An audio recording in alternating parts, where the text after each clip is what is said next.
জুলুম করার আগ পর্যন্ত একজন বিচারকের সঙ্গে আল্লাহ তাআলা আছে, কিন্তু যখনই সে কোনো জুলুম করে ফেলে এরপরে আর আল্লাহ তাআলা ওই বিচারকের সঙ্গে থাকে না। আমার প্রিয় ভাইরা, আমাদের সমাজে অনেকেই কিন্তু আছেন যে আমরা কাজীর কাজ করি, অর্থাৎ কাজী বলতে কিন্তু বিয়ে পড়ানো কাজী, ওই কাজীর কথা বলতেছি না। কাজী অর্থ হচ্ছে যে যারা বিচারক, যারা বিভিন্ন বিচার করে থাকে, সমাজে যখন অনেক সমস্যা হয়ে থাকে ওই সময় কিন্তু গ্রামের বড় বড় মাতবর যারা আছে তাদের মাধ্যমে কিন্তু বিচার সালিশ বসানো হয়। এখন আসেন, এই বিচারক যারা আছে তাদের সঙ্গে আল্লাহ তাআলা আছেন কি না? আল্লাহ রাসূল সাল্লাল্লাহু আলাইহি ওয়াসাল্লাম কঠিন এক হুঁশিয়ারি দিয়ে গিয়েছেন যে বিচারক যারা আছে তাদের ব্যাপারে। আল্লাহর রাসূল সাল্লাল্লাহু আলাইহি ওয়াসাল্লাম বলেন যে আল্লাহ তাআলা বিচারকদের সঙ্গে ততক্ষণ পর্যন্ত আছে যতক্ষণ না বিচারক জুলুম করতেছে, যতক্ষণ না বিচারক কি জুলুম করতেছে, অর্থাৎ ন্যায় বিচার না করে অন্যায় বিচারটা যখন একজন বিচারক করে তখনই কিন্তু আল্লাহ তাআলা ওই বিচারককে ছেড়ে দেয়। জুলুম করার আগ পর্যন্ত একজন বিচারকের সঙ্গে আল্লাহ তাআলা আছে, কিন্তু যখনই সে কোনো জুলুম করে ফেলে এরপরে আর আল্লাহ তাআলা ওই বিচারকের সঙ্গে থাকে না।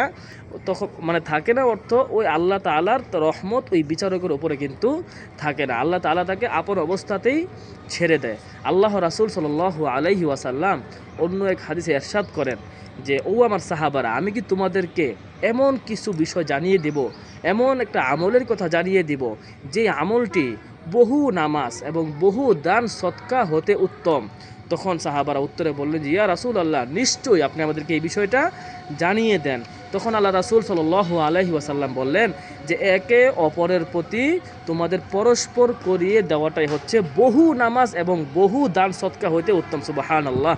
আমার প্রিয় ভাই বন্ধুরা, আজকে বিচারের মধ্যে দেখা যায় আমরা কিভাবে একজন আরেকজনকে ঠকায় দেব, কিভাবে কাজীকে অর্থাৎ বিচারককে আমরা ঘুষ দিয়ে বিচার এদিকেরটা ওদিকে নিয়ে নিব, এগুলাই কিন্তু ভাই আপনার আমার সমাজে চলতেছে।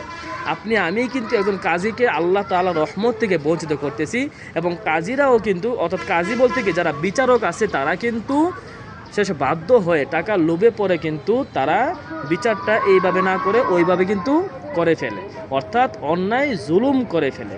ফলে বিচারকগণ কিন্তু আল্লাহ তাআলা রহমত থেকে বঞ্চিত হয়ে যায়। আমার প্রিয় ভাই বন্ধুরা, যারা আমরা যারা সমাজে বিচার কার্য করে থাকি, অবশ্যই আমরা এই হাদিসটা মনে রাখার চেষ্টা করবো। আল্লাহ রাসূলের এই হাদিসটি আমাদের প্রত্যেকটা বিচারের আগে আমাদের কানে আসে, আমাদের মনে যেন আসে, এবং এই হাদিসটি যেন আমাকে জুলুম থেকে বিরত রাখতে পারে।